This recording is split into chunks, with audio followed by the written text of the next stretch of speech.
award-winning Tennessee WildCast is on the air with the latest on hunting, fishing, boating, wildlife watching, and all things outdoors. Make welcome your host, drummer and outdoor expert novice, Jason Harmon. All right. Hello, everybody, and welcome to this edition of Tennessee WildCast. Thanks for tuning in. Thanks for watching. Got a fun show for you today. We are in studio. Me and Don King are hosting today's show, and we have a special guest who is extra special. His studio in Collierville, I guess. Yeah, that's right. Mr. Bill Dance. Yeah, Bill Dance is with us today. So we're going to be bringing him into our house, and we're going to go to his house, his studio, and talk with him today. But with COVID-19, we're trying to keep our distance and things like that. So he wanted to be on the show, but he said, "I'll just help you out by working from my studio today." So, and we're okay with that. Yep, that's right. So it's going to be fun to chat with him and hear some of his stories. And he was on WildCast early on, one of our earlier shows, and I think it was like episode 7 or so. And I think that set the record for the length of time for a WildCast, too. I mean, you and Doug interviewed him like lakeside. Weren't you at the Tennessee River or something? We were on Kentucky Lake, Kentucky Lake, okay. Yep.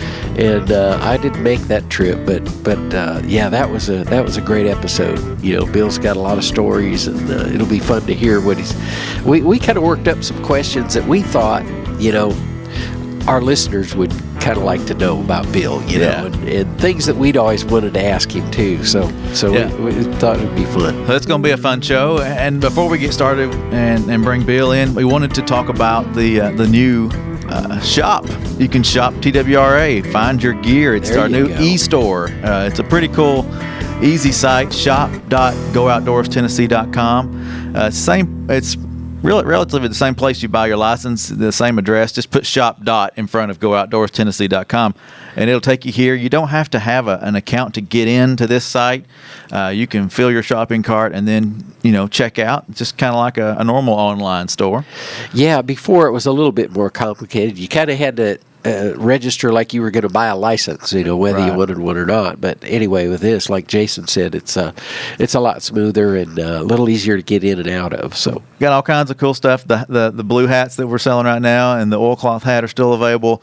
The camo hat is a new one that we haven't really advertised much yet, but so that's out there. And then we have a couple of buffs, a blue one and a camo, the calendar, and some cool stickers. So there's a lot of stuff. We're adding more as more comes in. So the calendar has always been a really desirable part of the subscription for the magazine, and so we've kind of broken that out. And I hear there are plans to expand the magazine, right, to a couple more issues per year. Yeah, it's going to be online before you know it. And the thing about this calendar here that you're going to, if you purchase one, it's got a few more months in it. Yeah. We're trying to get our calendar back on a normal 12-month rotation, where you normally started like in July or something like that. August through July. There you go. Which was kind of a weird time to start and stop, but it made sense. Yeah, but this one's got a few more months in it just so it gets us back to a January through December that's good calendar. So anyway, this one will last you a while. That's right. A few more months in it. So anyway, this is a really cool site, shop.gooutdoorstennessee.com, and we'll be adding more gear. So get your Tennessee outdoor gear, your Tennessee wildlife gear right here. So. Good deal. Hey, do you know who the mystery model is modeling the Aqua Buff there? I don't know her name, but I know she helps us with some of our marketing things. Oh, okay. So, yeah. All right. Yeah. She's hiding incognito. Pretty girl. So anyway, if you're listening, you might want to just go to the site and check out the new stuff we've got there. Yeah. So we're going to jump into this interview with Bill. I was excited to have him do these questions, answer these questions for us, and he was excited to help us out. So, yeah. It's going to be a fun little segment with him, and I appreciate everybody tuning in. Like you said, he's got a good studio. We've got a good studio, so we thought, well, what the heck? We'll combine our professional studios here and kind of go from there. So. Yeah. Bill's been a longtime supporter of the agency. Yep. He loves Tennessee. He loves fishing. He loves outdoors all in general. He's a big supporter of what we do here in Tennessee as far as outdoors go, and always been a long-time supporter. We've never asked him to do something that he hasn't done it for us, like the next day. Yeah. He's just always ready and willing to help out. He really is. And the raffle just passed, and he was part of the the conservation raffle. He donated a day's worth of fishing with him. Mm-hmm. Yeah. So man, somebody that won that is going to have a special day out there with Bill on the water. I think Bill said it was going to be sometime in the fall, and they were going to go out and catch some fish wherever the fish are. That's where they're going fishing. So I didn't. We tried to pin him down on where they were going, but yeah, he wouldn't give us any secrets. The lucky winner will know his honey hole. Yeah. I guess by the time the trip's over with. But anyway, we'll jump into this first little clip from Bill, and like I said, we really appreciate him being a part of this show. So we'll jump right in. I've had a long-standing relationship with the Tennessee Wildlife Resource Agency. At every level, the folks that work for the agency have always been top-notch when it comes to conserving the outdoor legacy of my home state. So I'm just doggone glad to do my part. We really are blessed to have such diverse and wonderful natural resources in our state. And it gives me and other Tennessee residents such joy. Who wouldn't want to work to fund the management of such natural treasures? Like I said, he's always ready and willing to do it. So when he was asked to donate a day's worth of fishing, he was more than happy, and I'm sure that'll be a special day. Yeah, it sure will. It sure will. So let's jump in. Some of the other questions we had asked him is who introduced him into the outdoors. That's always an important one on WildCast. It's great to know the history of where we came from and what motivated us to get into outdoors. Yeah. I mean, a lot of us, it's the same story. A parent or a grandfather or something like that. Introduced you to the outdoors. But Bill had a pretty cool response here. So we'll jump in. Who introduced Bill to the outdoors? I've been asked many times who introduced me to fishing. I was truly blessed growing up that I had two people that gave me the greatest gift of all. Those two people introduced me to this great sport that we call fishing. And those two people were my daddy and my granddaddy. And both of them loved the outdoors, and both were doctors. So they also tended to teach me some biology along with how-to fishing lessons. Now, this was especially true of my granddaddy. He helped me cut my teeth wade fishing the creeks of Middle Tennessee. And though I have fished all over the country, creek fishing still remains my favorite. I still use the information they shared with me even today. For example, I know the way to wade a creek upstream. So the sediment, as I move along, that I stir up wading, doesn't disturb the area I plan to fish. I also learned about stealth, what scares fish, whether it be the shadow you cast on the water or the noise you make while wading in the gravel. I learned a lot about that. I learned about the anatomy that my granddaddy taught me and my daddy taught me, about how fish hear, about the lateral line. And I learned that one time by throwing a topwater bait. When the bait hit the water, I saw a fish swimming, and when the bait hit the water, the fish stopped. And I said, Granddaddy's right, the fish heard that bait hit the water. And as I moved the bait, the fish turned in the direction of that bait. And I said, he hears that bait. And when I moved the bait, the fish started toward the bait. And when I stopped the bait, the fish stopped. When I moved the bait, the fish moved. When I stopped, the fish stopped. And as I moved the bait, the fish continued to move toward the bait. And I learned those little things about the hearing. And then in time, I learned about the things he taught me about sight. He taught me more about anatomy, which helped me tremendously. And then the techniques that I learned later in life. So,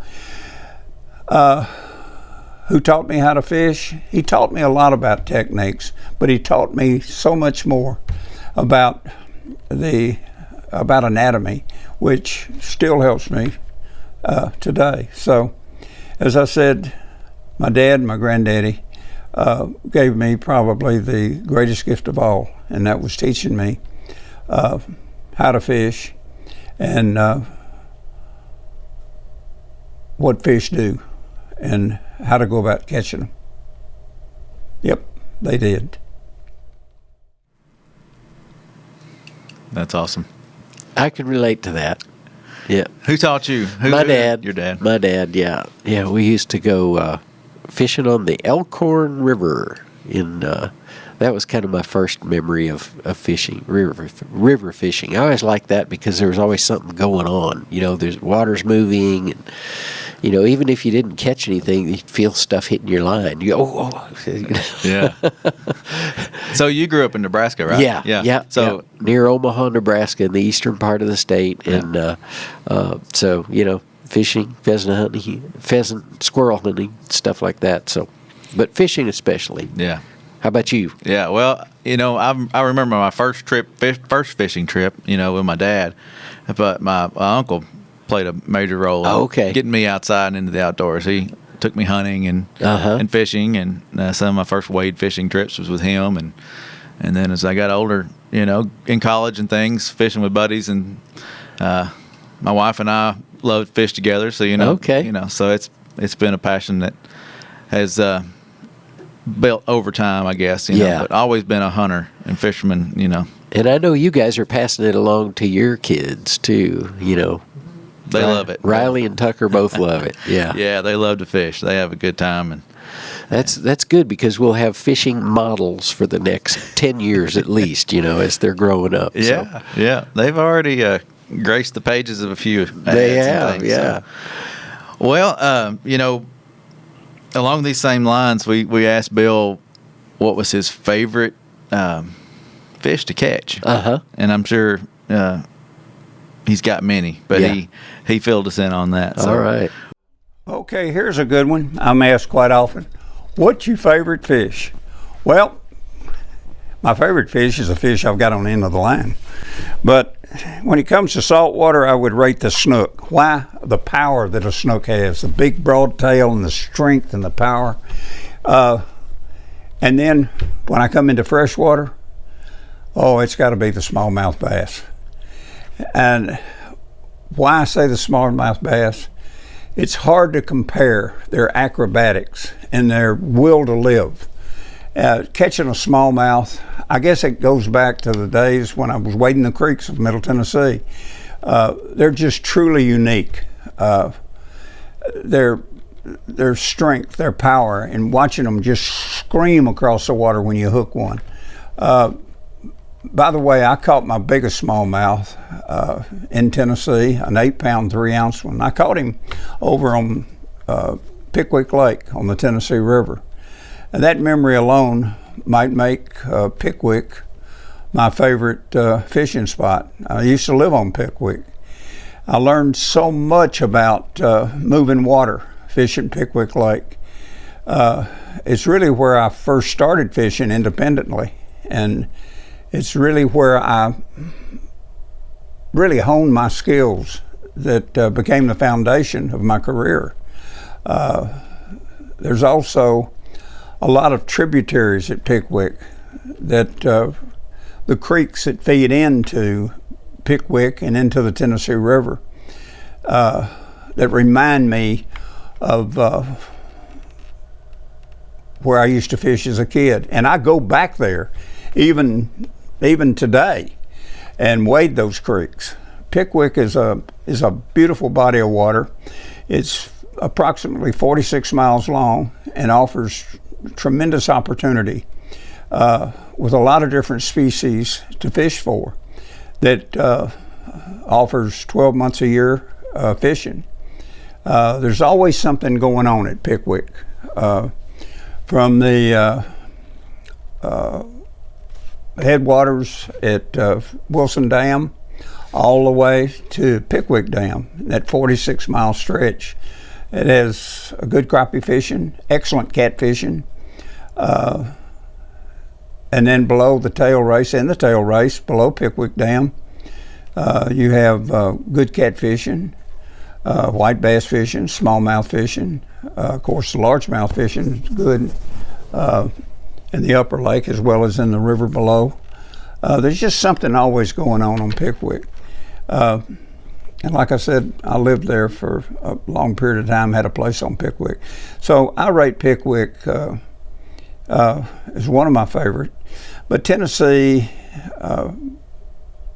my home state, is blessed with a multitude of great fisheries from West Tennessee through Middle Tennessee, all the way across the state.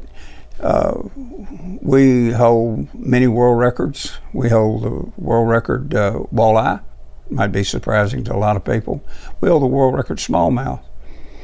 With our, we have lowland, midland, highland type lakes. We've got a lot to offer in our great state. So Pickwick is my favorite, as I said, but I enjoy fishing other Great Lakes throughout the state, but I rate Pickwick probably as my favorite. he gave us a little more information than I thought he was going to give us.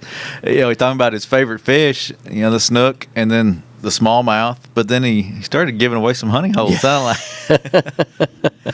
Yeah. Well, you always see Bill in an orange and white Tennessee cap with the big T. So he said, "What is it about the T?" Yeah. So he answered that one for us.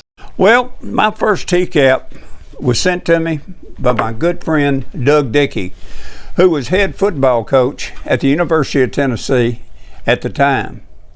And I was fortunate enough to win a national bass tournament while wearing it. And 2 months later, guess what? I was wearing that same cap and won another tournament. And someone said, Bill, that's your lucky cap. And the next thing I knew, it became my trademark. And that turned out to be a blessing because I never really had to change caps with a sponsor or anything. My national sponsors realized that I already had a trademark, that orange and white T-cap, this one right here. So I always wasn't required to fulfill any obligations in that regard. Like a NASCAR driver, you got to put this hat on, you got to put this hat on. I just put this one on, and that's the only one I had to wear. And after 50 years of outdoor programming later, I still wear this lucky cap.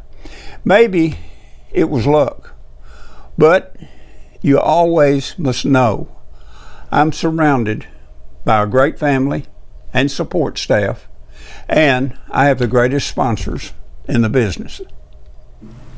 Well, it looks good on you, Bill. It does. I know. He came to a commission meeting a few years ago for a special recognition that our commissioners were bestowing on him, and he wasn't wearing his cap. And it took me a minute. I was looking around the room for Bill Dance. Oh, there he is. Yeah. Without the cap, it's a little tougher to spot him in a crowd. You don't see him very often without the hat and without the glasses. He's it's his trademarks. But maybe Bill, if you're listening, we'd love to have a few caps. Yeah. Yep, WildCast is on the radio there. So, and speaking of Tennessee, I'm a big Tennessee fan. So, it'd look good on me too, Bill. No. All right. Well, when you think of Bill Dance, you always think of funny times, laughter, bloopers. Yeah. And he's got plenty of those out there. So we ask him, how the bloopers come about. So I know it's funny to watch. It's hilarious to watch him.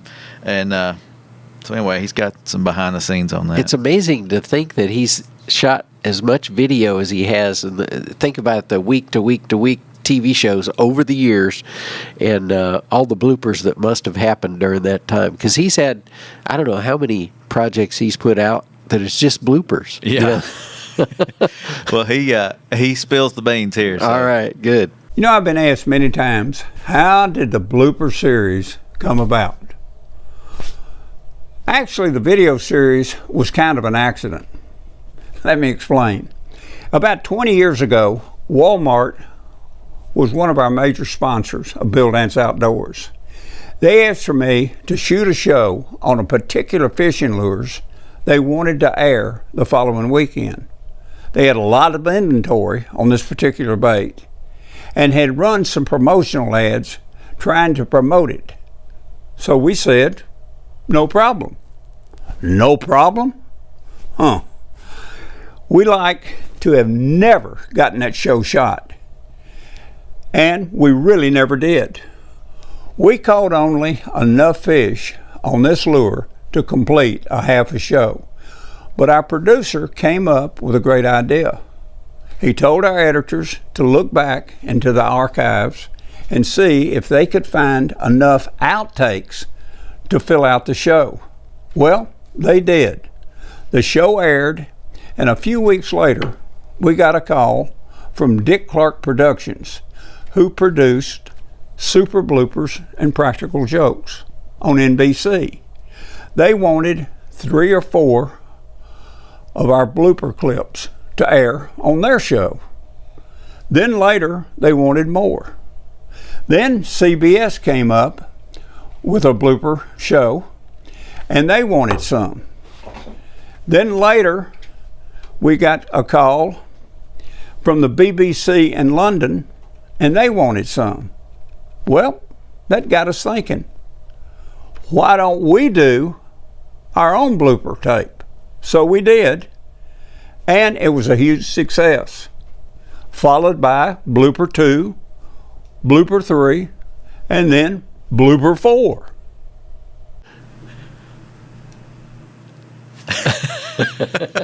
Left me hanging there, Bill. Oh, I guess maybe blooper 5 might be coming down the road at some point. Yeah, it might be, yeah. That's funny. Quite a series. Yeah, it is funny when you accidentally fall into something like that, that is successful for you. Yeah, it. Some of it looks like it might be made up at some point sometimes, but it's funny that you shoot video enough, and you're out there every day. It's stuff like that's going to happen. Oh yeah, that's right. Yeah.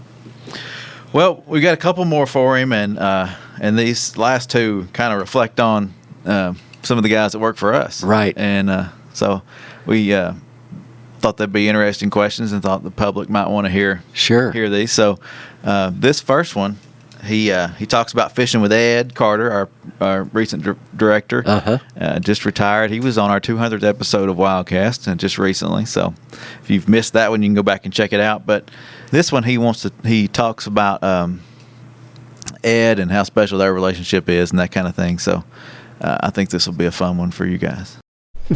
When the good Lord made people like Ed Carter, he did a great and wonderful thing.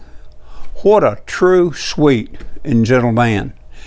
In all the years he was our director, I've never, and I truly mean this, I never heard anything but good things said about him.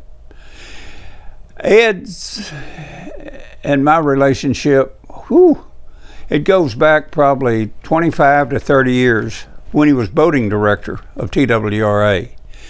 He did a great job when he held that position, just like when he was the TWRA director of our state.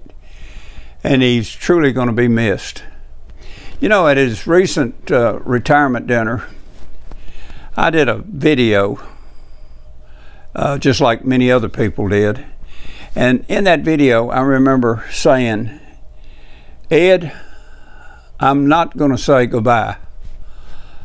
I'm going to say, see you later. Because later is when Ed and Bobby Wilson and I will be doing our annual fishing trip over on the Mississippi River in search for a trophy blue, one of those big blue cats that both of them have been trying to catch for years. I think that'll be a fun trip to be on. Those three guys.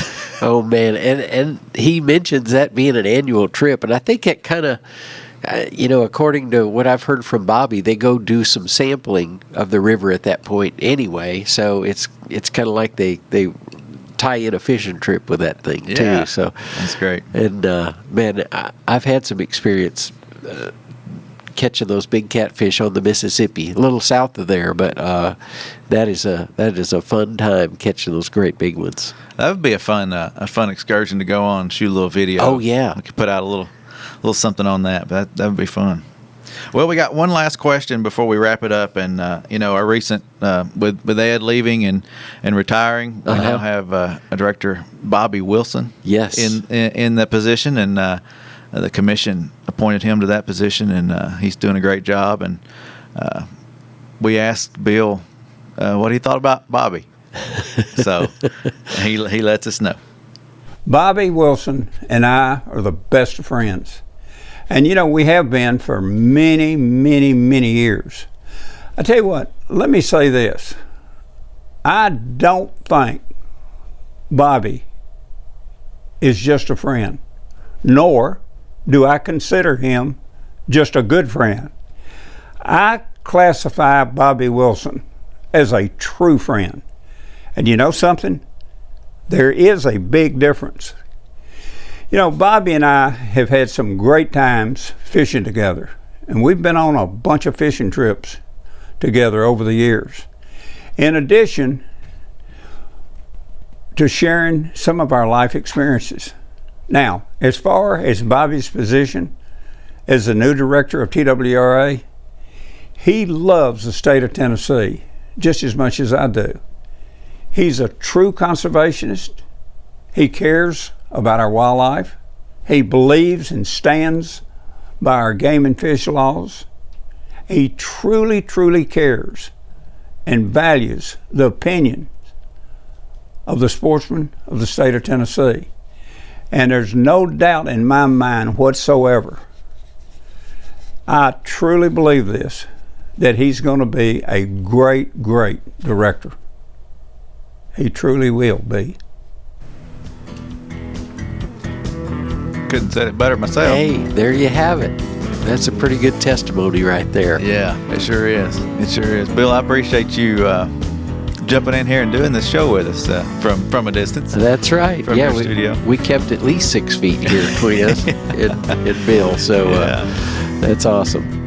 Well, it's been a little different episode of WildCast, but I think it's been a good one. It has been. And I think, like Bill said, I think it's going to be the future looks bright for the agency, and as Bobby coming in as the director, I think he's going to do a great job. And I totally agree. And I'm looking forward to getting outdoors and enjoying the resources of Tennessee. Yeah, that's right. So, Don, thank you for co-hosting. You bet. You bet. Thank you all for watching, and we'll see you next time on Tennessee WildCast. Thanks for tuning in. Stay connected with TWRA by visiting our website at tnwildlife.org and follow us on Facebook, Twitter, and Instagram. Hey, it's all about Tennessee wildlife. It's what we do. Tennessee WildCast will be on the air again next week. We'll see you then.